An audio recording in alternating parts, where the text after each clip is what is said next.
কথা বলতে বলতে কল কেটে গেলে দৌড়ে এসেছে তার জন্য বরাদ্দকৃত রুমে। ল্যাবের অ্যাপ্রন পরা অবস্থায় বসে পড়েছে ল্যাপটপ নিয়ে। ল্যাপটপ শো করছে তার ফোনের সকল চেষ্টা করছে ফোনের লোকেশন ট্র্যাক করার, যদিও ফোন বন্ধ। তারপরে বেশিরভাগ ওয়্যারলেস চিপগুলো ডিভাইস বন্ধ থাকা সত্ত্বেও কাজ করতে থাকে। কিছু কিছু কম্পোনেন্ট লো পাওয়ার মোডে চলতে থাকে আইফোন বন্ধ হওয়ার 24 ঘন্টা পর্যন্ত। তথ্য অনুযায়ী উপাদানগুলোর শক্তি থাকে এবং ট্র্যাকিংয়েও সক্রিয় থাকে। মোট কথা, সিস্টেম ওয়াইড অ্যাক্সেস সহ সেটিং ব্যবহার করে ফোনের নিয়ন্ত্রণ নিতে পারে বন্ধ থাকা অবস্থাতেও। তাছাড়া সেও যেন জানতো ফোনটা হারাবে, নয়তো কোনো অঘটন ঘটাবে এই মেয়ে। বরং অঘটন না ঘটালে অবাক হতো। সেই চিন্তা মাথায় রেখে আগে থেকে শক্তপোক্ত ব্যবস্থাও করে রেখেছে। কিছুক্ষণ চেষ্টা চালানোর পর সে সফল হলো। ফোনের লাস্ট লোকেশন শো করছে ঢাকাতে এবং সেটা যাচ্ছে ফেনীর দিকে। শুধু ল্যাপটপে দৃষ্টি রেখে কল করলো সাদাত চৌধুরীকে, জানালো ঘটে যাওয়া পুরো ঘটনা। সাদাত চৌধুরী ঠান্ডা মাথায় পুরো ঘটনা শুনলেন এবং ভাবলেন। তারপর জানালেন সেনাবাহিনী ক্যাম্পের ঊর্ধ্বত কর্মকর্তাকে। আধা ঘন্টার মধ্যে ফেনীর রাস্তা ব্লক করার ব্যবস্থা করা হলো। পুলিশও নেমে গেল রাস্তায়। সেই রাস্তার প্রতিটি পয়েন্টে থাকা ট্রাফিক পুলিশদের সিগন্যাল পাঠানো হলো। এটুকু সময়ের মধ্যে যতটুকু করা সম্ভব করলো। কিন্তু তাতে কিছু হবে তো? বাঁচতে পারবে তো তাদের বাড়ির প্রাণবন্ত ফুলটাকে? এদিকে সায়নের কাছে এই খবর পৌঁছে গেছে অনেক আগে। তারই লোক দেখেছে শীতলকে একটা কালো গাড়িতে উঠতে। তাৎক্ষণিক জানিয়েছে এ কথাটা। সায়ন খেয়ে ঘুমিয়েছিল। হঠাৎ ফোনের গো গো শব্দে খুব বিরক্ত হয়। দু পায়ের মাঝে জড়িয়ে রাখা কোলবালিশটাকে জড়িয়ে ধরে গালি দেয় কলদাতাকে। দু একবার রিং হয়ে থামছে না। তখন উঠে কল রিসিভ করলো সে। রাগে ফোঁসফোঁস করতে করতেই বলল, ওই মাদারচোদ, কল করার সময় পাসনি? আমি ঘুমালেই তোর ফোন দিবার মন চায়। আমার ঠাপ না খাইলে শান্তি পাও না তুমি, না? আসো শালা, আগে তোমার মনের শখ মিটাই। ভুল হয়েছে ভাই, একখান কথা জানার লিগা ফোন দিছি ভাই। পরে জানা যাইতো না তোর ফাকিং কথা? ঢাকা মেট্রো গো 5251। এটা আপনাদের গাড়ির নাম্বার? গাড়ির রং কালো? কথাটা শুনে সায়নের ঘুম ছুটে গেল। তার মা চাচিরা বাইরে গেছে, তাদের কিছু হলো না তো? আজম হঠাৎ করে গাড়ির কথা জানতে চাচ্ছে কেন? কথাটা মস্তিষ্কে টোকা মারতেই তার ভ্রু কুঁচকে গেল। সোজা হয়ে দাঁড়িয়ে মনে করলো তাদের বাড়ির সব গাড়িগুলোর নাম্বার। এই নাম্বারের গাড়ি তো তাদের নেই। তাই সে বলল, কাহিনী কি আসো? বাড়ির নম্বর জিগাইলি কেন? শীতলাবু কিছুক্ষণ আগে কালো একটা গাড়িতে উঠেছে। সঙ্গে ছিল 5টা ছেলে, তবে তাদের দিকে মনে হলো আমাদের এরিয়ার ছেলে না তারা। গাড়ি ফলো করতে থাক, আসছি আমি। ভুলও গাড়িটা যেন চোখের আড়াল না হয়। ঠিক আছে ভাই। তারপর থেকে আজম নামের ছেলে সহ কজন গাড়িটাকে ফলো করছে। শীতলের গাড়ির পেছনে রয়েছে তাদের গাড়িটা। কিন্তু দুর্ভাগ্যবশত সেই মুহূর্তেই আজমের গাড়ির টায়ার পাঞ্চার হয়ে যায়। চোখের পলকে তারা হারিয়ে ফেলে শীতলের গাড়ি। নিখোঁজ হয় শীতল। তাকে খুঁজতে উঠে পড়ে লেগেছে তার বাপ ও বড় ভাইরা। কথাটা শুনে ইয়াসির হো হো করে হাসলো। তারপর অর্ধনগ্ন শরীরে বিছানার হেডবোর্ডে হেলান দিয়ে বসলো। হাত বাড়িয়ে সিগারেট নিয়ে সিগারেটে ধোঁয়া ওড়াতে ওড়াতে কল করলো কিডন্যাপারদের একজনকে। বলল, মেয়েটা কই? গাড়িতেই আছে। কিছু করিসনি তো? জি স্যার। তাকে আমার খাবার সে ভুলেও টাচ করবি না ওকে। জি স্যার। ওর ফোন আর ওকে গাড়িতে রেখে পালা দেখি এবার। কেন স্যার, কুমিল্লা যাব না? ওর বাপ ভাই আসছে তোদের পেছনে বাটাম নিতে পারলে গাড়িতে বসে থাক। বাই দ্য ওয়ে, আমি কিন্তু চিনি না তোদের। বাই। এই কথা বলেই কল কাটতে গিয়েও থেমে গেল ইয়াসির। কিছু একটা ভেবে ঠোঁট কামড়ে হাসে। ছবিতে দেখা মেয়েটাকে মনে ধরেছে। হাত নিষ্পিস করছে ছুঁয়ে দেখতে। শরীরের গঠন অস্থির, দেখেই মনে হচ্ছে পুরুষালী হাত পড়েনি। বাবা ভাই যে খুব আদরে বড় করেছে সেটা দেখেই বোঝা যায়। তবে নারী যখন হয়েছে, পুরুষ তো ছুবে। আদরের ছাপ পড়বেই তার সর্বাঙ্গে। পুতুলটাকে যখন খুবলে খাবে, তখন কি আর এমন স্নিগ্ধ রূপ থাকবে? থাকবে না রে, থাকবে না। এতদিন যত মেয়ের গায়ে তার হাত পড়েছে, সে মেয়েরাই মারা গেছে। কেউ বা মরেছে, কেউ বা মাত্রাতিরিক্ত রক্তক্ষরণে। এখানে তার তো দোষ নেই, সব দোষ মেয়েগুলোর। তারা কেন তার রুডলি আদর নিতে পারে না? মেয়ে হয়ে যখন জন্মেছে, পুরুষের আদর কেন নিতে পারবে না? কেন? যারা পারে না তাদের মরে যাওয়াই ভালো।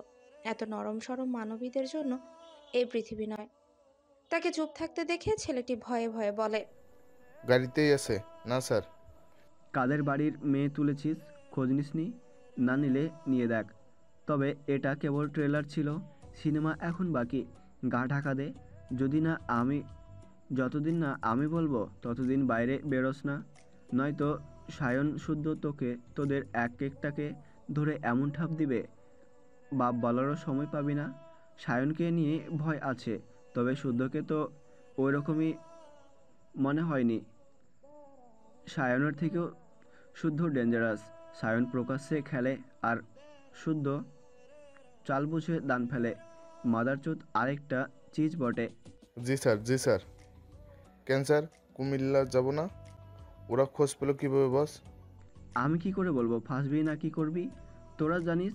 তবে হ্যাঁ, আমার সাথে চালাকি করতে যাস না। চালাকি তোদের পেছন দিয়ে ভরে দেব, আউজ করারও সময় দেব না। মনে রাখিস আমি এসবে দারুণ এক্সপার্ট। এই কথা বলেই ইয়াসির কল কেটে দেয়। ছেলেগুলো একে অপরের দিকে তাকিয়ে চিন্তিত হয়। তাদের দিয়ে কাজ করিয়ে ফাঁকতালে নিজেই কেটে পড়ছে, আবার শীতল কণ্ঠে থ্রেটও দিচ্ছে নাম না বলার জন্য। এ লোক ঠান্ডা মাথার খনি। প্রথমে বুঝতে পারেনি, বোঝার উপায়ও নেই, কারণ এই লোক ডিলার নয়। তাদের সাথে ডিল করেছে অন্য কেউ। অন্য কেউ সেই মানুষটাকেও চেনে না। মোট কথা টাকার বোকা তারা। যার থেকে টাকা পায় তার হয়েই কাজ করে। আর তাছাড়া কিডন্যাপ কেস এ প্রথমবার তাও নয়, পূর্বেও বহুজনকে করেছে। হাত পা লুলা করে বাড়ির সামনে ফেলে এসেছে, কাউকে মেরে গুম করে দিয়েছে, কাউকে বা টাকার বিনিময়ে প্রাণ ভিক্ষা দিয়েছে। এসব কাজ বহুবার করেছে বলেই চৌধুরী বাড়ির মেয়ে তুলতে এত কিছু ভাবেনি। এখন মনে হচ্ছে এবার চালে ভুল করে ফেলেছে।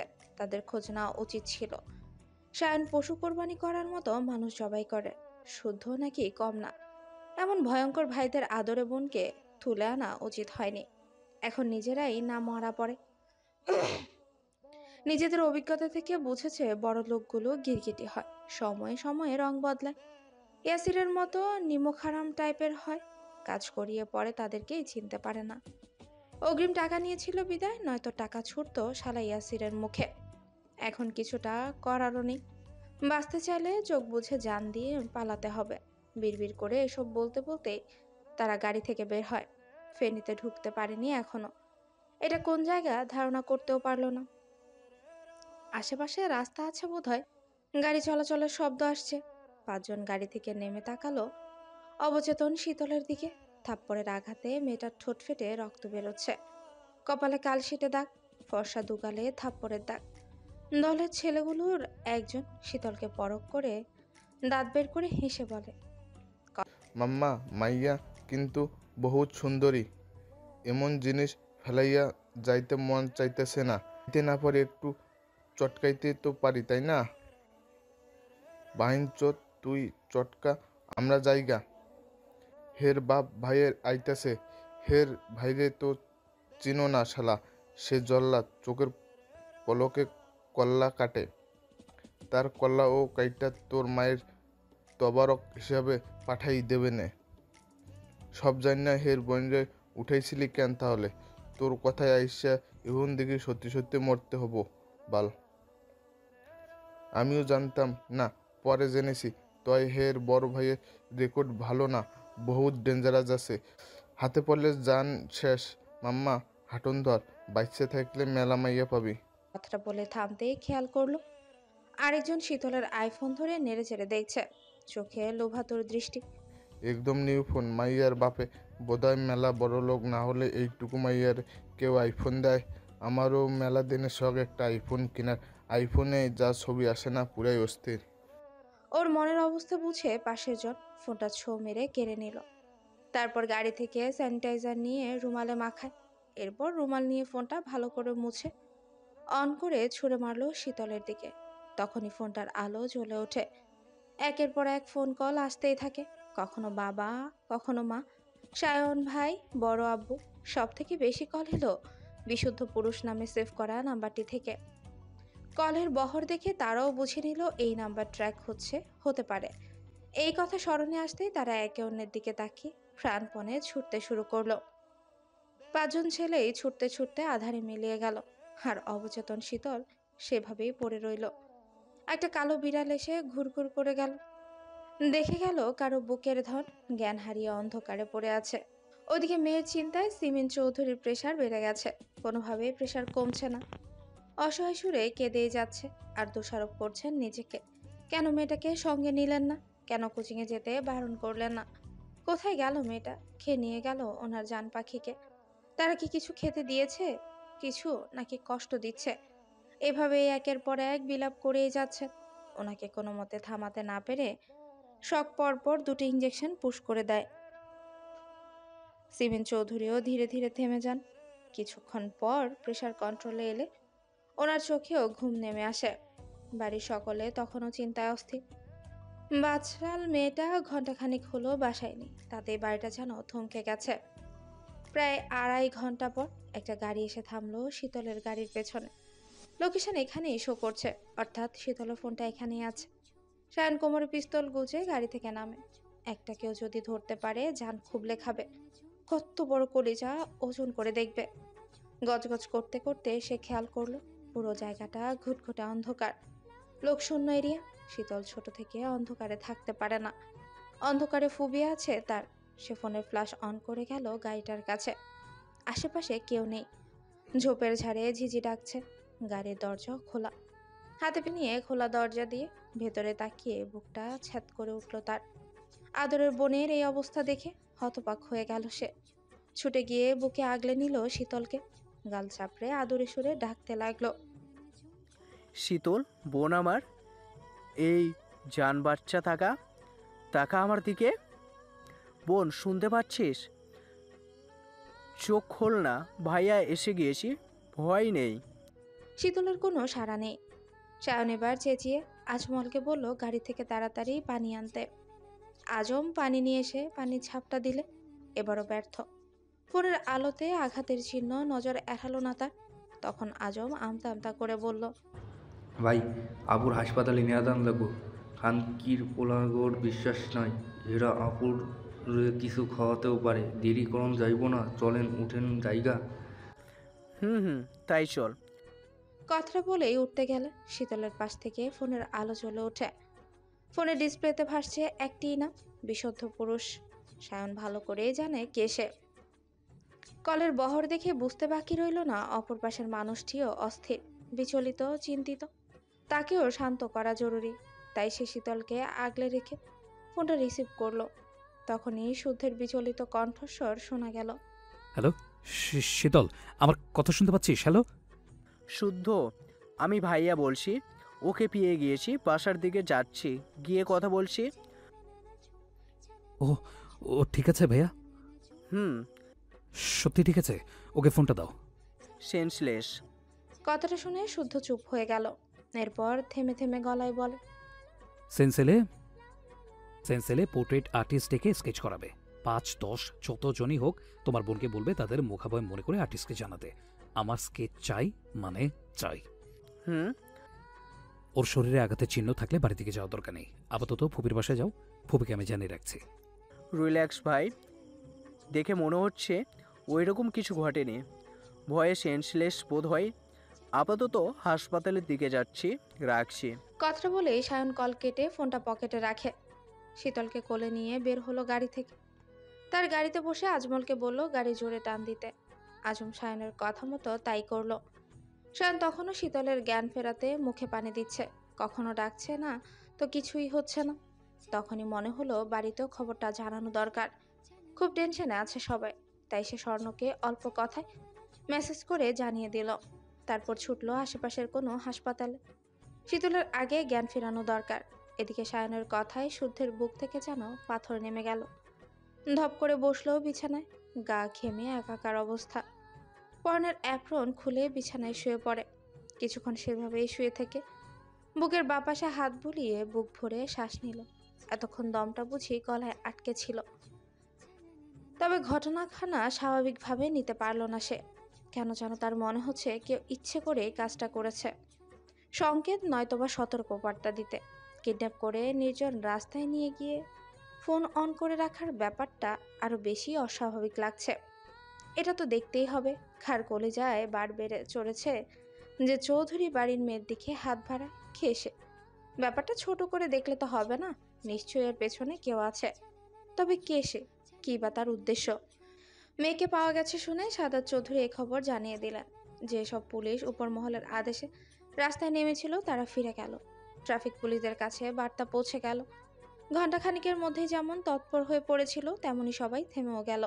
সব কিছুই হাতে পাওয়ার থাকলে সবই সম্ভব।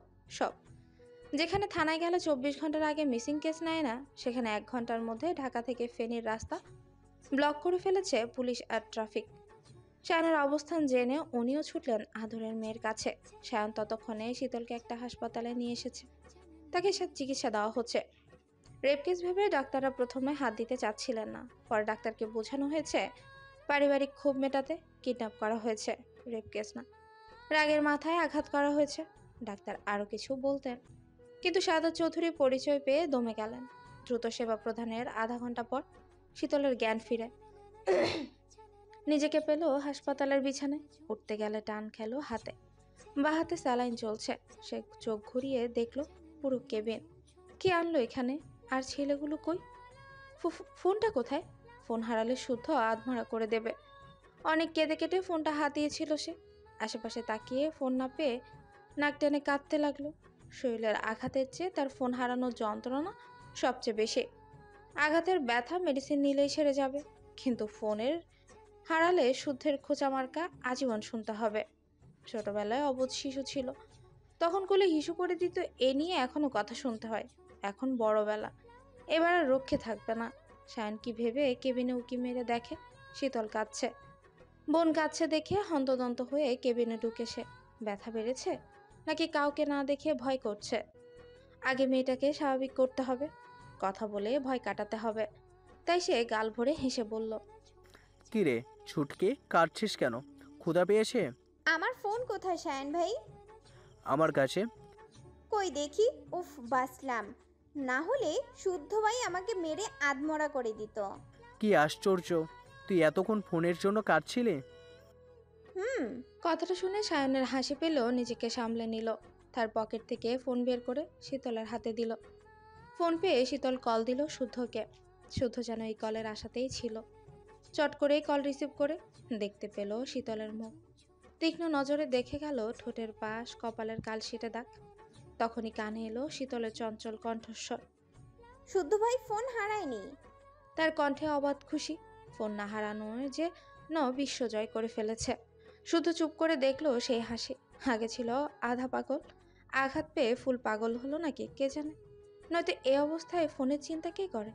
তখন শীতলই বেশ গর্ব করে বলল, শীতলের থেকে ফোন করা এত সোজা না, বুঝলেন? বুঝলাম, তবে হারালে তোকে কি যে করতাম। কি করতেন? তোকে কুচি কুচি করে কেটে ধুয়ে মশলা মাখিয়ে বিরিয়ানি রান্না করতাম। নাম দিতাম ব্যাঙ্গাচি বিরিয়ানি। তারপর বিলিয়ে দিতাম। ছোট বাচ্চারা খেয়ে তৃপ্তির ঠেকুর তুলে আমার জন্য দোয়া করত। অন্যায়, ঘোর অন্যায়। আমার একটা নাম আছে শুদ্ধ ভাই। আপনি সেই নামকে এভাবে অপমান করতে পারেন না। দুটো খাসি কেটে দাদু আকিকা দিয়ে নাম রেখেছে আমার। আর আপনি কি না সেই নাম গুম করে আমাকে ব্যাঙাচি নামের নামকরণ করলেন? তো নামটা যেন কি? একই কাণ্ড, কপালে আঘাত পেলাম আমি আর স্মৃতি হারালেন আপনি। থাপ্পড় না খাইলে যা জিজ্ঞেস করছি বল। সুবহানা চৌধুরী শীতল। শীতল মানে ঠান্ডা, উষ্ণতাহীন। তোর মাঝে কি ঠান্ডা স্থির বলে কিছু আছে? নেই। তোর দাদা পাগল বলেই ভুল মানুষকে ভুল নাম দিয়েছে। যদিও তোর দাদা আমারও দাদা, নাতি হিসেবে দাদার ভুল শুধরানোর দায়িত্ব তো আমারই। তাই আজ সঠিক মানুষকে সঠিক নামে নামকরণ করলাম। তাই বলে ব্যাঙাচি? একদম খাপে খাপ। শীতল মুখ ফুলিয়ে তাকিয়ে রইল শুদ্ধের দিকে। ভিডিও কলে কথা বলছে তারা। ডিসপ্লেতে ভাসছে দুজনেরই মুখ। নিজের ছবির দিকে নজর গেল শীতলের কান্না পায়। ইস, মুখের কি অবস্থা তার। সে নিজের মুখে হাত বুলিয়ে কান্নারত স্বরে বল, আগে ভাবতাম আপনি পাষাণ, তাই পাষাণের মতো আমাকে মারেন। আজ বুঝলাম আপনার থেকেও বাইরের ওই ছেলেগুলো আরো পাষাণ, নিষ্ঠুর। নয়তো এত জোরে কেউ থাপ্পড় মারে? কে মেরেছে? ভ্রু কাটা ওই ছেলেটা। কপালে ব্যথা পেলে কিভাবে? কি জানি, মনে নেই, তবে ওই ছেলেগুলোই কিছু করেছে। মারলো কেন তারা? কথা বলেছি তাই। হিসাব কি ওরাই খুলেছে? হুম। এবার সে গড়গড় করে বলতে লাগলো ঘটে যাওয়া ঘটনা। শুধু চুপ করেই শুনলো। ঠিক এই কথা শোনার জন্যই তো এতক্ষণ বকছিল, কারণ সে জানে শীতলের পেট পাতলা। একবার কথা শুরু করলে পেটে যা আছে সব উগলাবে। আউদরে সায়ন ঠোঁট কামড়ে হাসছে ভাইয়ের বুদ্ধিমত্তা দেখে। এই কাজ যদি সে করতো তাহলে শীতল রয়ে শয়ে মনে মনে করে বলতো, অথচ শুদ্ধকে এমনভাবে বলছে যেন মজার গল্প শোনাচ্ছে। শুদ্ধ তীক্ষ্ণ বুদ্ধিতে ক্যাচ করে নিল ওই ছেলেগুলো 5 জন ছিল। তাদের ফেস কেমন ছিল, কে কানে কম শোনে, কার গায়ের ড্রেস কেমন ছিল, কে তাকে মেরেছে, কে গালি দিয়েছে, আর কে হিজাব খোলার দুঃসাহসিকতা দেখিয়েছে, সব বলল। আরও বলল গাড়ির মধ্যে একজনের সাথে বারবার কলে কথাও বলেছিল। কথা বলার সময় কলদাতাকে ভাই ভাই করে সম্বোধনও করেছিল। অর্থাৎ মেন কালপিট একটা ছেলে। সব শুনে 5 জন ছেলের হুবহু মুখাভয়ের বর্ণনা শুনে শুদ্ধ অন্য হাতে থাকা ফোনের রেকর্ডার অফ করলো। কথা বলা অবস্থায় পাঠিয়ে দিল অর্কের নাম্বারে, সঙ্গে ছোট্ট একটা বার্তা, আর্জেন্ট। অর্ক মেসেজ দেখে সেন্ড করলো তার বড় ভাইয়ের কাছে। উনি আবার এসবেরই কাজ করে। সেও ভাইকে জানিয়ে দিল আর্জেন্ট কেস। কারো উপরে ভরসা না করে শুধু এক জায়গায় বসে কাজ চালিয়ে গেল।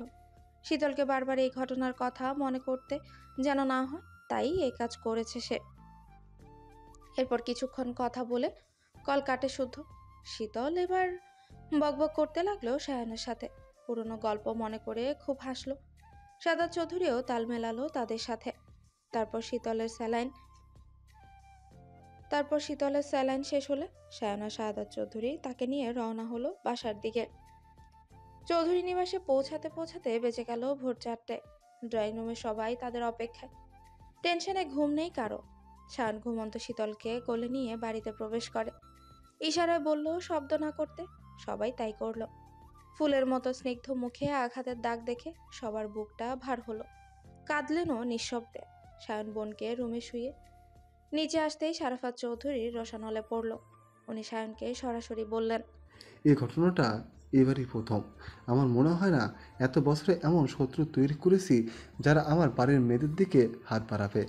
কত বড় স্পৃহা! আমি আবারও বলছি, নিজেকে শুধরে নাও। তোমার না হয় মরার ভয় নেই, কিন্তু তোমার কাজের ফল আমার অন্য সন্তানদের প্রাণনাশের কারণ না হয়। তোমার কর্মে যেন তোমার বোনরা কখনো অসম্মানিত না হয়। আজ মেয়েটা বেঁচে গেছে, বারবার বাজে এমনটা নয়। আজ না হয় শীতলের উপর হামলা করেছে, কাল স্বর্ণকে টার্গেট করবে না, এটা গ্যারান্টি কে দেবে? সায়ন মেঝেতে দৃষ্টি রেখে বাবার কথাগুলো শুনল। বাবার কথার ধরনে স্পষ্ট উনি ধরেই নিয়েছেন সায়নের জন্য এই ঘটনা ঘটছে। বোন কিডন্যাপ হওয়ার পেছনে সেই দায়। যদিও জোর দিয়ে কিছু বলতেও পারবে না, কারণ রাজনীতিতে এসব কমন হতেও পারে। রাজনীতিতে জড়ানোর পর বাবা ভালো কথা বলে না। এখন যেমন রুটভাবে কথাগুলো বললেন সেভাবেই বলে। এতদিন শুনতে শুনতে গাশ হয়ে গেছে, তাই জবাব না দিয়ে সীতারাকে বলল খেতে দিতে। রান্না বান্না করাই আছে, কেউ কিছু মুখে তোলেনি, তাই উনি সবাইকে খেতে ডাকেন। শাহাদাত চৌধুরী ফ্রেশ হতে গেছে, কাল দুপুরের পরপরই চলে যাবে। সিমিন তো এখনো ঘুমে। শারাফাত চৌধুরী শখ এখন আর খাবে না, চলে গেলেন যার যার রুমে। শায়ন কোনো মতে হাত ধুয়ে খেয়ে চলল নিজের রুমে। যাওয়ার আগে একবার তাকালো স্বর্ণের দিকে। এ তাকানোর মানে স্বর্ণ বুঝে, এর অর্থ জলদি রুমে আয়। স্বর্ণ বিরক্তিতে মুখ কুচকালো। তার মুখ দেখে শায়ন বুঝলো স্বর্ণ আসবে না, তাই মাঝিরিতে দাঁড়িয়ে গম্ভীর স্বরে বলল, পেন কিলার থাকলে রুমে দিয়ে যা। মাথা ব্যথায় মরে যাচ্ছি, দেরি করলে থাপড়ে গাল লাল করে দিব। ছেলের কথা শুনে সীতারা চৌধুরী খ্যাক করে ওঠেন, বললেন, এটা কেমন ব্যবহার সায়ন? ছোট বোনের সাথে কেউ এভাবে কথা বলে? তো কিভাবে বলে? সুন্দর করে বল, না বললে পাবি না পেন কিলার। শায়ন দীর্ঘশ্বাস চাপে 2 আঙ্গুল কপালে ডলে স্বর্ণের দিকে তাকিয়ে হাত জোর করে বলল, মার্জনা করুন চৌধুরী কন্যা। অনুগ্রহপূর্বক একটা প্রতিষেধক দিয়ে আমাকে ধন্য করুন প্লিজ। ছেলের কান্নায় সীতারা এবার হেসে ফেলে। মাকে হাসতে দেখে শায়ন স্বর্ণকে শীতল চাহনি ছুঁড়ে হনহন করে চলে গেল। তাকে যেতে দেখে স্বর্ণ বিড়বিড় করে বলল, মন ভরে বাপের দোচন খেলো, বাপকে কিছু বলতে পারে না, অথচ এখন সব রাগ উঠাবে আমার ঠোঁটের ওপর। তেয়াদব নষ্ট পুরুষকে নিয়ে আমার হয়েছে যত জ্বালা। স্বর্ণা, এই স্বর্ণা, এ বিয়াদব, আর কত গিলবি? শহীদ না হওয়া অবধি আমাকে নামতে হলে আর সত্যি সত্যি আমার হাতে খুন হবে। দোতলায় নিজের রুমে শুয়ে পা নাচাতে নাচাতে কথাটা বলল সায়ন। এমন ভাব যেন অসহ্য যন্ত্রণায় ছটফট করছে সে। স্বর্ণ কেবল মুখে এক লোকমা ভাত দিয়েছে। বেচারি গিলা তো দূর, মুখ নাড়িয়ে চিবোতেও পারছে না। তার আগে অধৈর্য হয়ে ডাকতে শুরু করেছে সায়ন। সমানে চেঁচাচ্ছে। স্বর্ণও চুপচাপ শুনল, তবে উঠে যাওয়ার প্রয়োজন বোধ করলো না। কেউ না জানুক, সে তো জানে কেন চেঁচাচ্ছে। মাথা ব্যথা নাকি ছাই? পাজি ছেলের ধান্দা অন্য কিছু, খুব ভালো করেই জানে সে। যাবে না সে, সত্যিই যাবে না। শকাপুর কাছে ধরা খেয়েও শখ মেটেনি ফাজিল ছেলে। থাকবে কি করে? লজ্জা বলে কিছু থাকলে তো। নিজের রুমে শুয়ে শখও শুনছে সায়নের গলার স্বর, হাসছে মিটে মিটে। ভাইয়ের মাথাটা বুঝি সত্যিই গেছে। প্রেমে পড়লে বুঝি এমনই হয়। এদিকে ছেলের কাণ্ডে সীতারা নিজের কাছে থাকা পেন কিলার নিয়ে ছুটলেন দোতলায়। ছেলের বুঝি সত্যিই মাথা ব্যথা করছে, নয়তো এভাবে ডাকাটা কি করতো না নিশ্চয়। বড়মাকে যেতে দেখে স্বর্ণ ঠোঁট টিপে হাসে। তার জায়গায় বড়মাকে দেখে সায়নের মুখটা কেমন হবে ভেবে হাসি চওড়া হলো। সিরাতের সামনে হাসি আটকাতে গ্লাস উঁচিয়ে একটু পানি খেলো, নয়তো এভাবে হাসতে দেখলে প্রশ্নের তোপে পড়তে হবে। ওদিকে সায়ন শুয়ে অস্থির অস্থির করছে, এপাশ ওপাশ করে চোখ মুখ বুজে আবারও ডাকার আগে মাকে দেখে বোকা বোকা হাসে। ঠোঁটে হাসি এটাই বলে। সীতারার সঙ্গে আনা মেডিসিন ছেলের ডান হাতে ধরিয়ে গ্লাসে গিয়ে দিলেন। সায়ন মুখ কাছুমাচু করে হাতে মেডিসিন নিয়ে চুপ করে বসে রইল। তার তো কোথাও ব্যথা ট্যাথা করছে না। আসলে স্বর্ণকে একটু কাছে পেতে এতক্ষণ তাড়া দিচ্ছিল, নয়তো পাজি মেয়ে আসতোই না। কিন্তু এখন কি হবে? কি বলে বাঁচবে? মনে মনে এসব কথা ভেবে সায়ন কথা খুঁজতে লাগলো, কিন্তু এই মুহূর্তে কথা খুঁজে পেল না। পৃথিবীতে কথার অকাল পড়ে গেল নাকি কে জানে। ছেলেকে বসে থাকতে দেখে সীতারা তার মাথায় স্নেহের হাত বুলাতে বুলাতে বললেন,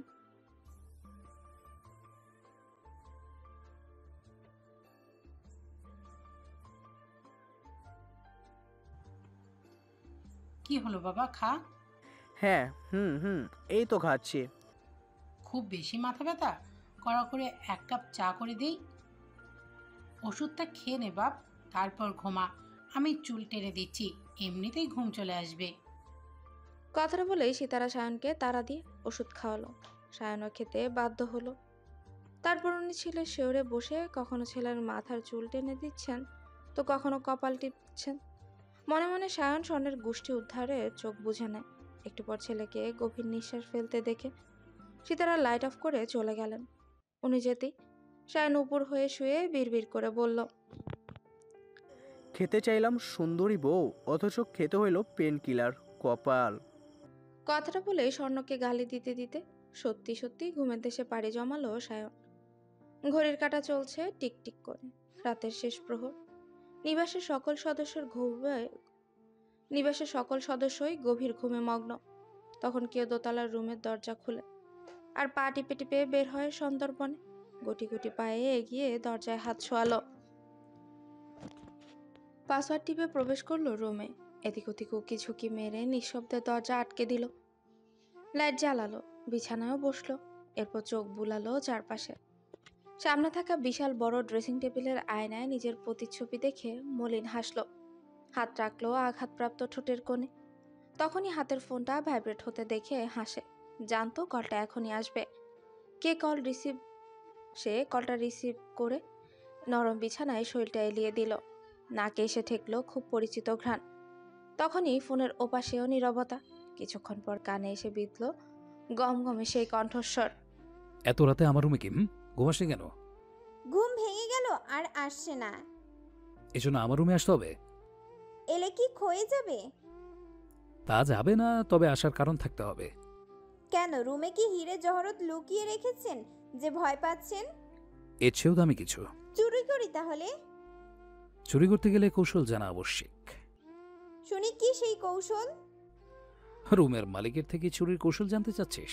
ঘটে বুদ্ধির ছিঁড়ে ফোটা না থাকলে যা হয় আর কি। আমি অসুস্থ, বকবেন না খবরদার। এখনো ব্যথা আছে? আছে শুদ্ধ ভাই। হুম। আমাকে এই ফোনটা দেওয়ার কারণ কি? বলেছি তো বিয়ের কাজ কত দূর এগুলো জানানোর জন্য। কাজ শুরু করিনি এখনো। কাল থেকে শুরু কর, বিয়ে করব। বিয়ে করাটা জরুরি হয়ে দাঁড়িয়েছে। হঠাৎ বিয়ে পাগল হয়ে গেলেন কেন? কাহিনী কি? বয়স তো কম হলো না।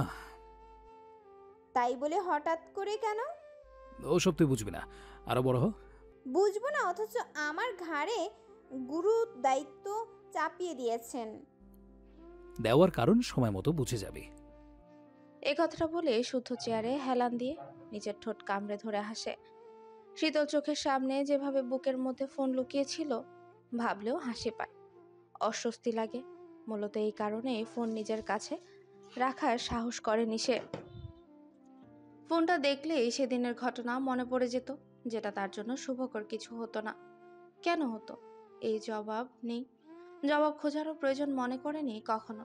সে চোখ খুলে তাকালো ল্যাপটপের দিকে। তার বিছানায় শুয়ে আছে শীতল, কানে ফোন, বুকের উপর একটা বালিশ, চুলগুলো এলোমেলো হয়ে ছড়িয়ে ছিটিয়ে বিছানা জুড়ে। পরনে কালো লেডিস টপস, সঙ্গে ঢিলে ঢালা প্লাজো। পুরো লুক নাদান বাচ্চা টাইপসের, অথচ দুষ্টুমিতে পিএইচডি করা। কথা কাজে দুরন্তপনা। শীতল কিছুক্ষণ আগে রুমের পাসওয়ার্ড চাপতেই তার কাছে নোটিফিকেশন চলে এসেছে। এত রাতে রুমে কে ঢুকতে চাচ্ছে? কি কাজ? নাকি অন্য কেউ বাসায় ঢুকেছে? মূলত এসব ভেবে ল্যাপটপ চেক করে দেখে দরজার সামনে জুবুথুবু শীতল দাঁড়িয়ে আছে, হেলে দুলে বারবার পাসওয়ার্ড ইন করছে। তাকে দেখে কনফার্ম বাটন প্রেস করতে দরজা খুলে গেছে। ডিসক্লাইন করলে একাধিকবার পাসওয়ার্ড চাপায় বৈদ্যুতিক শক খেত। বৈদ্যুতিক শকে ঝাঁকি খেয়ে সে ওখানেই মরে পড়ে থাকতো, অথচ বোকা শীতল টেরই পায়নি। রুমের মালিক না চাইলে রুমে ঢুকতেও পারত না। বর্তমানে দুজনই চুপ, চলছে নীরবতা। অদ্ভুত কারণে নিশ্চুপ থাকতে ভালোই লাগছে। ফোন কানে ধরে একে অপরের নিঃশ্বাসের শব্দ শুনছে। কাকতালীয়ভাবে দুজনেরই মন খারাপ, মনে অনেক কথাই জমা, অথচ বলতে ইচ্ছে করছে না। শীতল আবার বেশিক্ষণ চুপ থাকতে পারে না, চুপ থাকলে পেটের মধ্যে গজগজ করে। এই স্বভাবের কারণে সে আগে নীরবতা ভাঙল, ধীর কণ্ঠে বলল, শুদ্ধ ভাই, হুম। একটা কথা বলি। না। কেন? বলি না প্লিজ। বারণ যখন শুনবিই না, তখন পাগল ছাগলের মতো জিজ্ঞেস করিস কেন? আপনার কি মন খারাপ? এই কথা মনে হলো কেন? আপনার বুক চাপা নিঃশ্বাস আমার কানে কানে গুনগুন করে বলে গেল। কথাটা বলেই খিলখিল করে হাসে শীতল।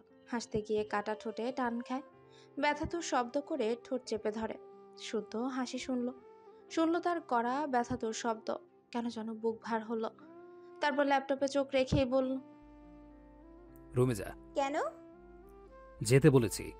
যাব না। তুই চুননি, তোকে বিশ্বাস নেই, তোকে রুমে রাখা রিস্ক। যা বলছি।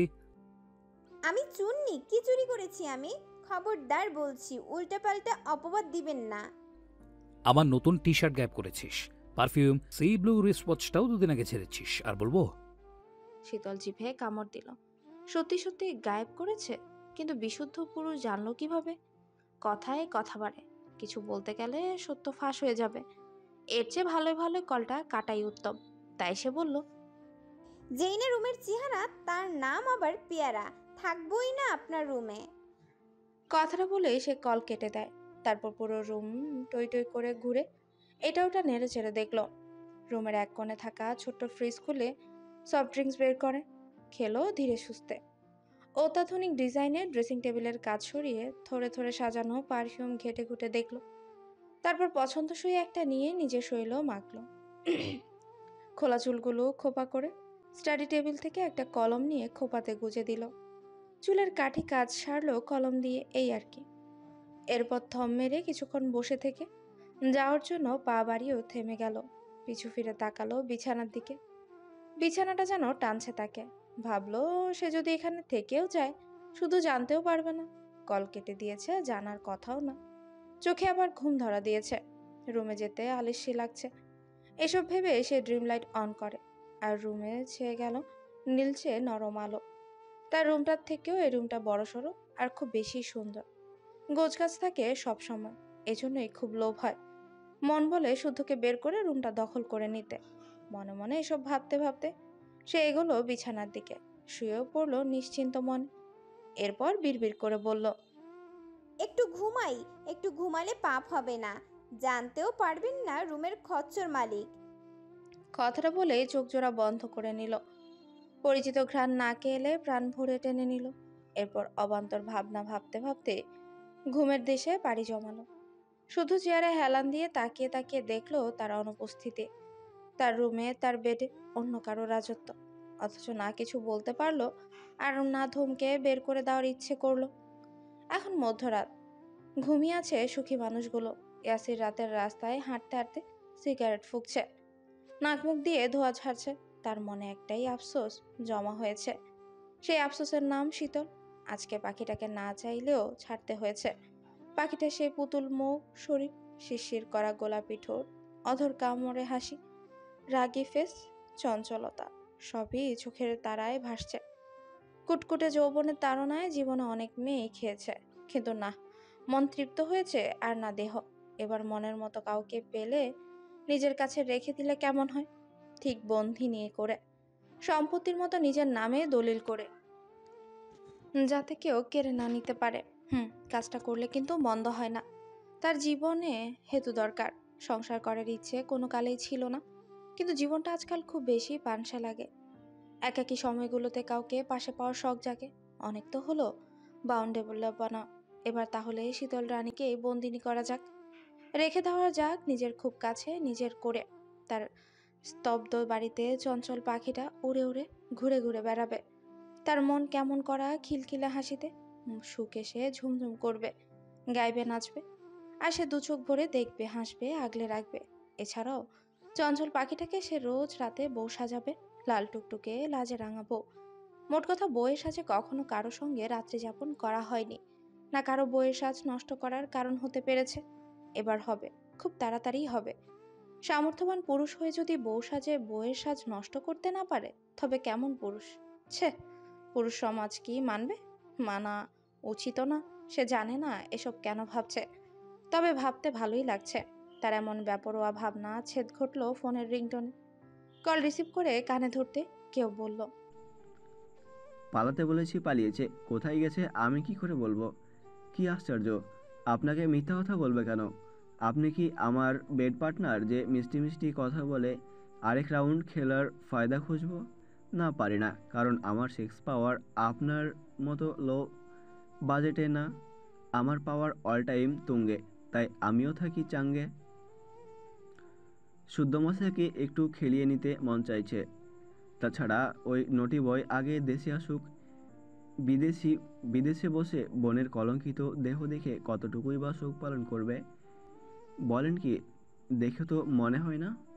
ও, আইসি। সম্বন্ধে দেখি গোটাটাই চিজ বার্গার। ডাকলে কি ব্যাপার? ডাকলে কি পাপ হবে? ভ্যাজ ভ্যাজ না করে টাকা পাঠান দেখি। পকেটে টাকা না থাকলে শরীরে এনার্জি পায় না। এসিরের কথা শুনে লোকটা কল কেটে দিল। কয়েক মিনিট পর তার ফোনে মেসেজ এলো, মাত্র অ্যাকাউন্টে 3 লাখ টাকা ঢুকেছে। এবার শান্তি লাগছে। মনে শান্তি নিয়ে ভাবতে লাগলো পরের থাবাটা ঠিক কোন জায়গায় দিলে শুদ্ধ সোনা আতকে উঠবে, কাটা মুরগির মতো ছটফট করবে। চৌধুরী নিবাসে নাকি 2টো কুচো চিংড়ি আছে, নামটা বোধহয় সাম্য সৃজন। তাদের থাবার গুটি বানালে কেমন হয়? ভালোই হয় বোধহয়। তাহলে আর কি, ভালো দিয়ে ভালো কাজই সম্পূর্ণ করা হোক। গভীর ঘুমে তলিয়ে আছে সায়ন। রুম জুড়ে অন্ধকার। সময় তখন ভোর 5টার কাছাকাছি। সেই মুহূর্তে নিঃশব্দে তার রুমে প্রবেশ করলো কেউ। আস্তে করে জ্বালালো ড্রিম লাইট। আবছা আলোয় দেখলো দাপুটে রাগী ছেলে শান্ত চেহারা।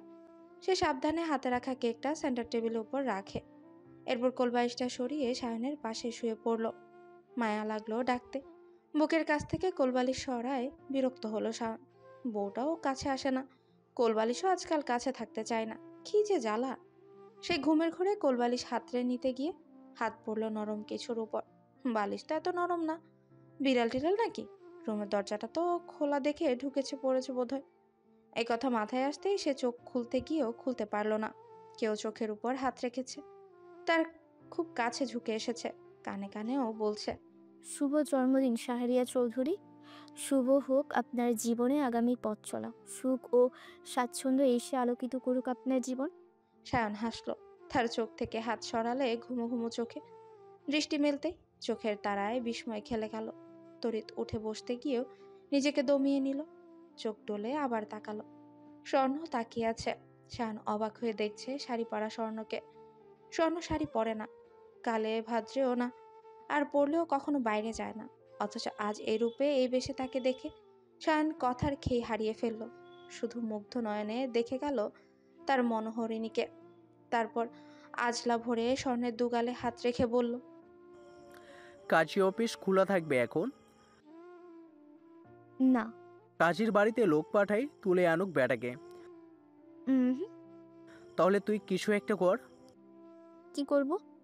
হয় বিয়ে নয় তো বেসামাল আমিটাকে সামলে নে। উঠে বসো। কথাটা বলে স্বর্ণ সরে গেল।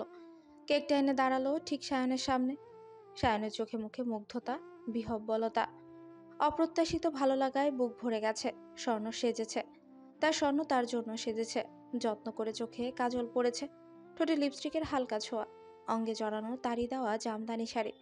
আচ্ছা, শাড়িটি বেশি সুন্দর নাকি তার স্বর্ণ অঙ্গে জড়িয়েছে তাই এত সুন্দর লাগছে? সায়নকে ডাব ডাব করে তাকিয়ে থাকতে দেখেও স্বর্ণ কিছু বলছেন, হাসছেও না, আর না লজ্জায় নুয়ে পড়ছে।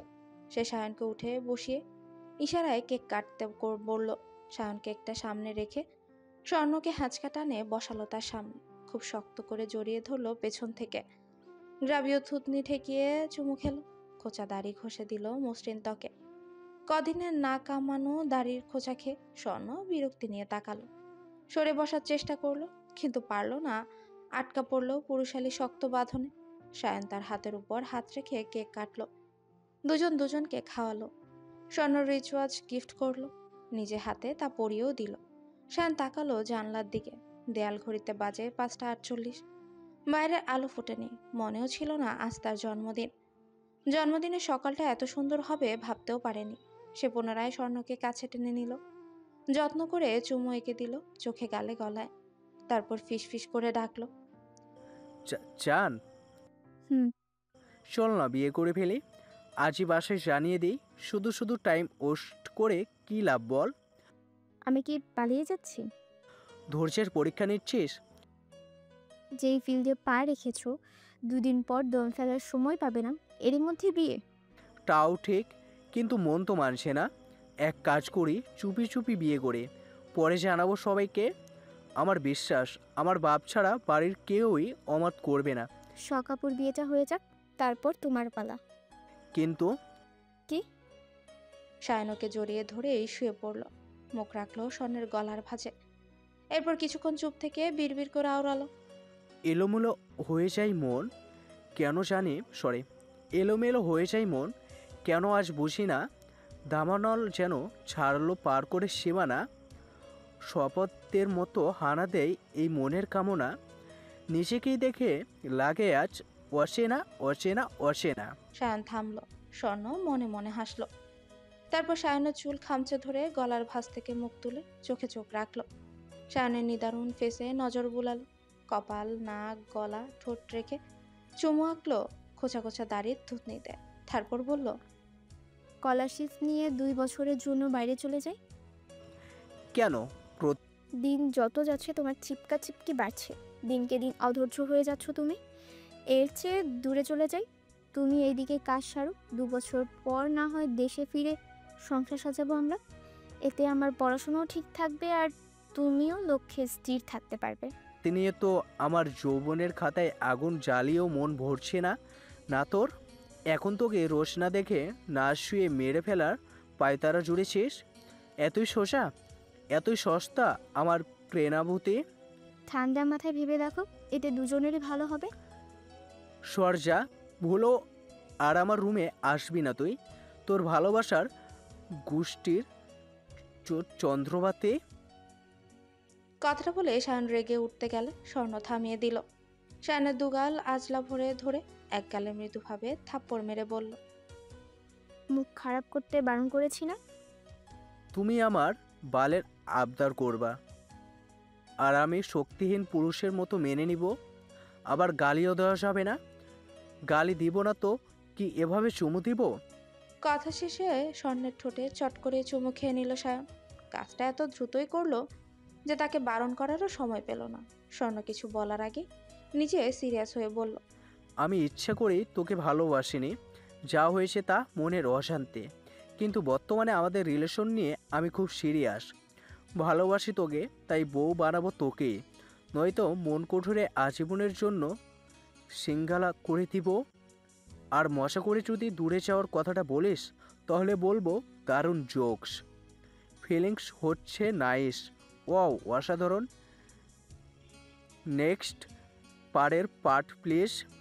আর যদি সিরিয়াসলি বলিস তাহলে আগে ওয়ার্নিং ছাড়াই বাসর সারবো, প্রেগনেন্ট করব, তারপর বিয়ে করে বাসায় জানাবো। এটাও অন্তত মাথায় গেঁথে রাখিস। স্বর্ণ চুপ করে শুনল। তারপর সায়নকে সরিয়ে সায়নকে মাথা রেখে চুপ করে শুয়ে থাকলো। সায়ন তাকে বুকে আগলে চুলে বিলি কেটে দিচ্ছে যত্ন সহকারে। শান্তিতে দু চোখে ঘুম নেমে আসছে। সায়নের মাথায় হঠাৎ দুষ্ট বুদ্ধি খেলে গেল। সে স্বর্ণের কানে কানে বলল, শাড়ি কি আমার জন্য পরেছিস? তোর হুম। খোলার দায়িত্ব তো আমারই, তাই না? রুমে যাব, সরো। মামার বাড়ির আবদার, বললেই মনে হচ্ছে যেতে দিব। তাহলে মুখ বন্ধ রাখো। তাহলে একটু আদর করতে দে। আগামী 3 দিন তোমার কাছে আসা তো দূর, কথাও বলবে না। এখন যেতেও না, সময় বেড়ে যাবে। তুমি ভাবো তুমি কি করবে? কথাটা বলেই স্বর্ণ ওকে ধাক্কা দিয়ে উঠে চলে গেল। দরজা খুলে যাওয়ার আগে সায়ন মুখ কাচুমাচু করে বলল, যাচ্ছিস যা, আমাকে রেপ করে যা প্লিজ, নয়তো তোর ছোঁয়ায় একটু কলঙ্ক লেপটে দিয়ে যা জান। আবার শুরু করলে? না মানে, সকালে আয়নায় নিজেকে দেখে যাতে সান্ত্বনা দিতে পারি, তাই আর কি। তার কথায় স্বর্ণ খুব বিরক্ত হয়ে তাকিয়ে চলে গেল। স্বর্ণকে রেগে যেতে দেখে সায়ন শব্দ করে হেসে ফেলে। তার লাগাম ছাড়া কথা ও কাজ শুধু পাগলিটাকে রাগানোর জন্যই আর কি। পরিশেষে সফল। শীতল খেতে বসে বলছিল, তুই নাকি পাত্রী দেখার কথা বলছিস, সত্যি নাকি বাপ? পাগল ছাগল মানুষ কত কথাই তো বলে, সব কথা ধরতে আছে। আমি কাছে এসেছি, এইসব বিয়ের কথা বলে মনোযোগ নষ্ট করতে চাচ্ছি না আপাতত। ওর কথা কান দিও না তো। 1 সপ্তাহ পরের ঘটনা। শীতল এখন সুস্থই বলা চলে। তার চঞ্চলতা দেখে বোঝার উপায় নেই কত বড় বিপদের হাত থেকে বেঁচে ফিরেছে সে। তার মধ্যে তার জন্য চিন্তা করার অনেক মানুষ আছে। সে শুধু শুধু চিন্তা করে রক্ত শুকাবে কেন? এরই মধ্যে সে শুদ্ধের বিয়ের ব্যাপারে এনিয়ে বিনিয়ে সবার কাছে বলেছে। আশ্চর্যের ব্যাপার, কেউ বিশ্বাস করতেই চায় না। শীতলের কথা শুনে সীতারা নিজেই শুদ্ধকে জিজ্ঞাসা করেছিল। ছেলের কথা শুনে সীতারা দীর্ঘশ্বাস চাপে। ভেবেছিলেন ঘটনা সত্যিই বোধহয়। খুশিও হয়েছিলেন, কিন্তু ছেলে তো মুখের উপর না করে দিল। 2 দিন পর শীতল পুনরায় কলেজে যাওয়া শুরু করে। কেউ বাধা দিল না, তবে সায়ন 3 বোনের জন্য কড়া সিকিউরিটির ব্যবস্থা করে, যেটা 3 বোনের কেউই টের পেল না।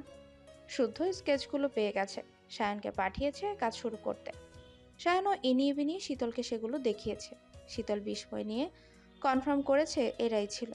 বোনের কথা শুনে সায়ন মাথায় হাত বুলিয়ে হাসতে হাসতে জিজ্ঞাসা করেছিল, বোন, মনে কর এই ছেলেগুলো হাতের কাছে পেলে তখন কি করবি? মাপ করে দিবি? মোটেও না, ওরা আমাকে মেরেছে, মেরে ঠোঁটের রক্ত বের করেছে। যখন আমার বুকে লাথি মারলো, আমার মনে হয়েছিল আমি মরেই যাব। শ্বাস নিতে পারছিলাম না, হৃৎপিণ্ড যেন ছিটকে বেরিয়ে আসবে, এমনভাবে লাফাচ্ছিল। বিশ্বাস করো ভাইয়া, খুব কষ্ট হয়েছিল আমার, খুব। ওদের পেলে করাত দিয়ে ওদের হাত কাটবো, কাঁচা চামচ দিয়ে ওদের হাড় খুঁচিয়ে দেব। বেয়াদবগুলো, তখন বুঝবে কারো বুকে ব্যথা দিলে কেমন লাগে। আর এমনভাবে কেউ তাদের মেরে তোর কাছে পার্সেল করলো, ভয় পাবি না তো? মোটেও না। তাহলে আবেদন মঞ্জুর করা হলো? মানে কিসের আবেদন, কিসের মঞ্জুর? ও কিছু না, তুই পিয়ারা খা, আমি জায়গা। সায়নের কথার আগামাথা কিছুই বুঝলো না সে। পেয়ারা খাওয়াতেই মন দিল। সীতারা এসে তখন জানালেন শুদ্ধকে নাকি কলে পাচ্ছেন। ছেলেটার সাথে কথা হয়নি গতকাল থেকে। কথাটা শুনে শীতল নিজেই ফোন করলো শুদ্ধকে। কলের পর কল দিতেই থাকলো, তবুও কেউ রিসিভ করলো না। 8 বারের বেলায় কেউ রিসিভ করে বলল, হে শীতল, শুদ্ধকে আটকাও বোন। আটকাবো? কিন্তু কেন, কি হয়েছে? লাইফ রিস্ক নিয়ে স্কাই ডাইভিং করার পায়তারা জুড়েছে। কার উপর রাগ করে আছে কে জানে। এটা আবার কি? একটা কাজে প্রাইভেট জেট নিয়ে গিয়েছিলাম, এখনও বলছে প্যারাশুট দিয়ে জেট থেকে লাফ দেবে। এই পাগলকে কি করে সামলাবো আমি? লাফ দেবে মানে? চলন্ত জেট থেকে লাফ দেবে? হুম, তাও একটা কথা নয়, ঐশ্বর্যকে নিয়ে। ঐশ্বর্যকে? কথাটা বলে কামরান ফোনের ব্যাক ক্যামেরা অন করতে দেখতে পেল শুদ্ধকে। সাদা টি শার্ট, কালো প্যান্ট পরা সুদর্শন যুবকটির কাঁধে ব্যাগ। সে কথা বলতে বলতে জেটের দরজা খুলে দিল শুদ্ধ। কামরান তাকে বলতেও পারল না শীতল কলে আছে, তাকে দেখছে। তার আগে শুধু লাফ মেরেছে জেট থেকে, এর পরপরই লাফ দিল আরেকজন। তার শারীরিক গঠনই বলে দিচ্ছে সে মেয়ে।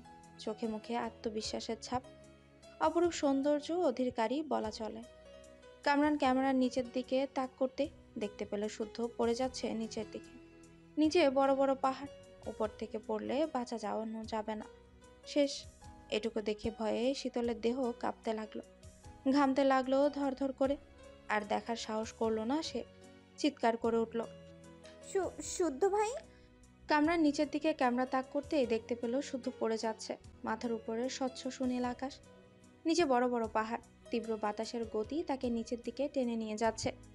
এত উপর থেকে পড়লে বাঁচার সম্ভাবনা শূন্যের কোঠায়, শেষ, সব শেষ।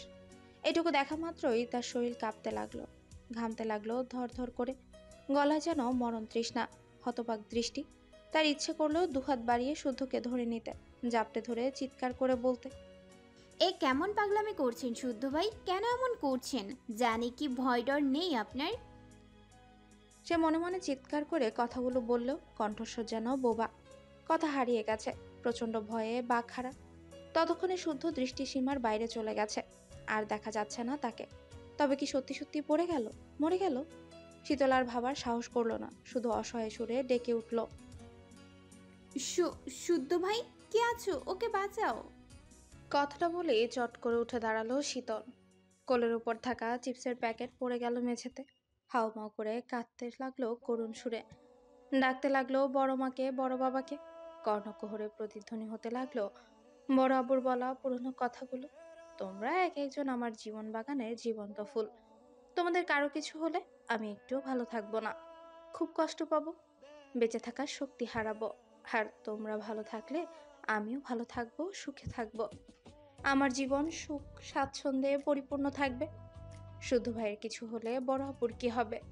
সায়ন শুদ্ধ দুটোই ওনাদের সন্তান হলেও শুদ্ধ ভাইকে বড় আব্বু একটু বেশি ভালোবাসে, আর বড় মা ভালোবাসে সায়ন ভাইকে। মোট কথা, শুদ্ধ ভাই সত্যি সত্যি মরে গেলে তাকেই বা ধমকাবে কে, মারবে কে, এটা ওটা কিনে দেবে কে, খোঁচা মেরে কথা বলবে কে? চৌধুরী নিবাসের সব থেকে খারাপ মানুষটাই হচ্ছে শুদ্ধ ভাই। তাই বলে সে কখনোই চায়নি সে হারিয়ে যাক, ফুরিয়ে যাক, তার এমন করুণ পরিণতি হোক।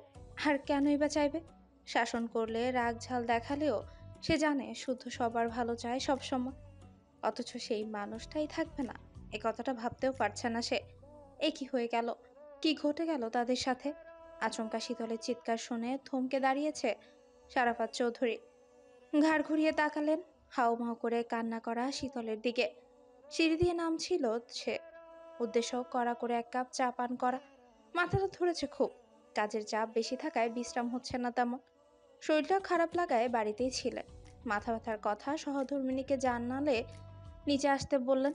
সীতারা চুলায় চা বসিয়েছে, উনি যতবারই চা বানাবে দু যা ও সুর করে চলে আসবে, আর দাঁত বের করে হাসবে। হাসির মানে চায়ের ভাগ চায়। চা দিলে গরম চায়ে চুমুক দিয়ে চোখ বন্ধ করে বলবে, ভাগ্যিস পার্স হারানোর বাহানায় বড় ভাইয়ের সাথে তোমার পরিচয়টা হয়েছিল, তা না হলে এত স্বাদের চা মিস করে ফেলতাম। সাথে জীবনটাও অর্ধেক বৃথা হয়ে যেত। বাড়ির বাচ্চারা শুনে ফেললে লজ্জার অন্ত থাকবে না। তাই তো সীতারা দুজাকে ধমকে থামালেও তার মুখে থাকে লাজুকটি হাসি। ওনাকে লজ্জা পেতে দেখে হেসে উঠে সিরাত আর সিমে। কথায় কথায় খোঁচাতে থাকে গম্ভীর শারাফাত চৌধুরীকে প্রেম রোগের রুগী বানানোর অপরাধী হিসেবে। এই মুহূর্তে সীতারা পাশে দাঁড়িয়ে সিমিন চিংড়ি মাছ কাটছেন, আর বাড়ির ছেলে মেয়েগুলো ওনার হাতের চিংড়ি মালাইকারি খুব পছন্দ করে। সায়ন তো একাই খাবে 3-4 পিস। খেতে খেতেই বলবে, ও ছোট আম্মু, স্বর্ণের বরের দেখি সোনা বাঁধানো কপাল, শাশুড়ির হাতের অমৃত খাবার ফ্রিতে খেতে পারবে। কথাটা শুনে শীতল স্বর্ণের দিকে একবার তাকিয়ে গাল ভর্তি হেসে জবাব দেয়। শুধু আপুর না, আমার বরেরও। কথাটা সায়নের খুব একটা পছন্দ হবে না। সে খাওয়া থামিয়ে সিরিয়াস কণ্ঠে প্রতিবাদ করবে। চিংড়ি ইলিশে তোর বরের অ্যালার্জি আছে, সে এসব খেতে পারবে না, আর খেলেও আমার ভাগে কম পড়বে, তাই সাদাসাদি করব না। তুমি কি করে জানলে আমার বরের অ্যালার্জি আছে? জানে, জানে, সব জানে। কিভাবে জানো শুনি? শুধু আমি না, শুদ্ধও জানে। জিগা ওরে। শুদ্ধ ভাই, আপনিও জানেন? হুম। বলুন না সেই সৌভাগ্যবান কে? চিনি, চেনা জানার মধ্যে। হুম। আমাদের পাড়ার কেউ? হুম। কে সে? প্লিজ বলুন না, বলুন। পাড়ার মোড়ের গাবু পাগলা। কথাটা শুনে শীতলের মুখের হাসি মিলিয়ে যাবে। অভিমানে সে জড়ো হবে তার ডাগর ডাগর চোখের পাতায়। মুখ দিয়ে সবসময় লালা ঝরে এমন ছেলেকে বিয়ে করবে না। গাবু তার বর হতেই পারে না। অতঃপর সে সায়ন শুদ্ধের নামে নালিশ জানাবে শারাফাত চৌধুরীকে। খেতে বসে ছেলে মেয়েদের ঝগড়া দেখে হাসবে সকলে। বলা বাহুল্য, শুদ্ধ খায় অল্প স্বল্প, সবকিছুতে খুঁতখুঁতে স্বভাব ছোট্টবেলা থেকে। কোনো খাবার সে গপ গপ করে খায় না, যা খাবে সীমিত, পাতেও তুলবে পরিমাণ মতোই। এই ব্যাপারটা ওনার ভালোই লাগে, মুগ্ধও করে। তার ভাষ্য মতে থাকলেই খেতে হবে কিংবা নষ্ট করতে হবে এমনটা তো নয়। খাবারের মর্ম বোঝা উচিত। মোট কথা সেও চিংড়ি খায়, তবে একটাই, অ্যালার্জি। অগত্যা এক টেবিলে বসে সবাই খেলেও সে ছুঁয়ে দেখে না। ব্যাপারটা ভাবলে খারাপ লাগলেও কিছু করার নেই। এইসব পূর্বের কথাগুলো স্মরণ করে সিমিন মনে মনে হাসছে। দোয়া করছিল পুরো পরিবারটা যেন আজীবন সুখে ভরা থাকে। তখনই সিরাত ফোনে কথা বলতে বলতে রান্নাঘরের দিকে আসে। ওনার মা আগের তুলনায় এখন সুস্থ আছেন, এজন্যই তার মুখে হাসি ফুটেছে। কদিন পর মেজো যাকে হাসতে দেখে খুশি হলো দুই যা। সিরাত কথা বলে ফোনটা রেখে সিতারাকে বলে, ভাবি, সামনেই তো রোজার মাস, রোজার আগে কোথাও থেকে ঘুরে এলে কেমন হয়? কোথায় যাবি? কাছে গেলে কোথাও যায়, অথবা চলো পিকনিক করি, বাচ্চাগুলো খুশি হবে। আচ্ছা, শুদ্ধ কবে ফিরবে? 2 দিন ধরে তাকে ফোনেই পাচ্ছি না। এত কিসের কাজ আল্লাহই জানে। বিয়ে দিয়ে দাও, বইয়ের টানে বাইরে থাকার কথা মাথায় আনবে না। রাজি হলে দিয়েই দিব, কিন্তু 2 বরযাতের 1 বরযাত তো বিয়েতে রাজি না। তাদের নাকি সময় নেই। কথাটা বলতে না বলতেই শীতলের চিৎকার শোনা গেল। চুলা অফ করে কোনো মতে ছুটে গেলেন তিনজা। গিয়ে দেখেন শীতল ফোনের দিকে তাকিয়ে হাউমাউ করে কাঁপছে থরথর করে। শুদ্ধ ভাই, শুদ্ধ করে ডেকে চোখ বড় বড় করে তাকিয়ে আছে ফোনের দিকে। ততক্ষণে তার চিৎকার শুনে বাকিরাও ছুটে এসেছে। জিজ্ঞাসা করছে কি হয়েছে, কি দেখে ভয় পেয়েছে, আর শুদ্ধের নাম ধরে চিৎকার করলো কেন। শুদ্ধ কি ঠিক আছে?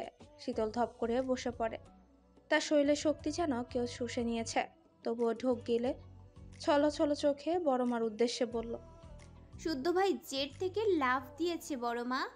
নিচে অনেক বড় বড় পাহাড়। বলিস কি? তুই কি করে জানলি? ভিডিও কলে দেখলাম। কই দেখি, আমাকেও দেখা। কল ঢুকছে না। কথাটা বলে ঠোঁট ভেঙে কেঁদে ফেললো শীতল। রীতিমতো ফুপাচ্ছে সে। শারাফাত চৌধুরীও ততক্ষণে ছুটে এসেছেন, বসেছেন শীতলের পাশে। হাত বাড়িয়ে পানির গ্লাস নিয়ে খাওয়ার ইশারা করে শান্ত হতে বললেন। পানি খেয়ে সে গড়গড় করে বলল কি কি দেখেছে। শীতলের কথা শুনে সবাই চিন্তায় পড়ে গেলেন। নিজেরাও যোগাযোগ করার চেষ্টা করে ব্যর্থ হলো। শীতল তখন ফুপাতে ফুপাতে বলল, বড় আব্বু, শুদ্ধ ভাই বোধহয় রাগ করে এই সিদ্ধান্তটা নিয়েছে। তাছাড়া কেন জেট থেকে লাফ মেরে মরতে চাইবে বলো? রাগ? কিসের রাগ? ভাইয়া বিয়ে করার জন্য পাগল হয়ে গেছে। আমাকে ফোনটা দিয়েছে বিয়ের কাজ কতদূর এগুলো জানার জন্য। দিনে 2 বার আমাকে শুধায় বিয়ের কাজ কতদূর এগুলো। আসলে নিজের বিয়ের কথা মুখ ফুটে বলতে পারে না, তাই আমাকে বলে। প্লিজ বড় আব্বু, ভাইয়ার বউ দেখো। বউয়ের অভাবে ওনার মনের দুঃখ বেড়ে গেছে। সেই দুঃখে বোধহয় উনি সুইসাইড করতে চাচ্ছে। শীতলের কথা শুনে সিতারা আঁতকে উঠলেন। শীতলের থেকে ফোনটা নিয়ে নিজেকে এই কল দিলেন শুদ্ধের নাম্বারে। না পেলেন না। সীতারার চিন্তিত মুখ দেখে শীতল পুনরায় বলল, বড় মা, শুদ্ধ ভাইকে বিয়ে দিচ্ছ না বলেই সে এমন কাণ্ড ঘটিয়েছে। তোমরা আমার কথা শোনো, আমি এক ফোঁটাও মিথ্যা কথা বলছি না।